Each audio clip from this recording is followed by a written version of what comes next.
Cops arrest a man suspected of breaking into car after car for months. And we're learning how he may have been casing them without anyone suspecting a thing. Good evening, I'm Veronica Dela Cruz. And I'm Ken Bastida. Well, this accused bad guy, accused of nearly perfect scheme to pull off these burglaries, only on 5. Simon Perez tells us investigators have never seen anything quite like it. Simon?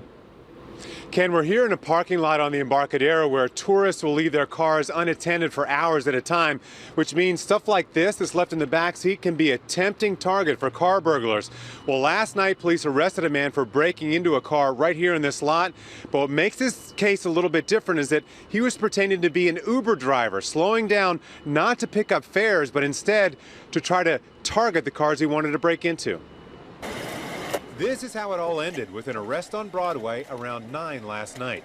Police say the suspect is San Francisco resident Franco Wilson. He's identified as a serial auto burglar. This is something that he does for a living. An hour before the arrest, around 8, an officer had recognized Wilson and called in plainclothes backup to tail him. And sure enough, police say Wilson struck again. They observed the suspect getting out of the vehicle, approaching another vehicle, smashing a window, and grabbing a bag from inside that vehicle. Inside the bag, an iPad and a laptop. You can see the Uber placard on the windshield of the SUV Wilson was driving.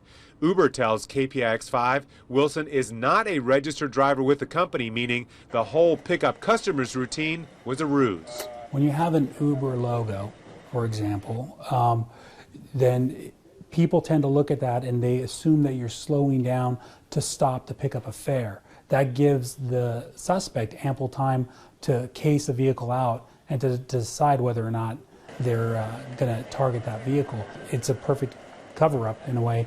Officers found spark plugs in the back of Wilson's SUV, apparently the preferred tool of car burglars. Look at this San Francisco Police Department undercover video that shows how throwing a piece of a smashed spark plug can shatter a car window, making for easy pickings. San Francisco police officers tell us this is the first case like this that they've ever seen, but they're certainly going to be on the lookout for more. In San Francisco, I'm Simon Perez, KPIX 5.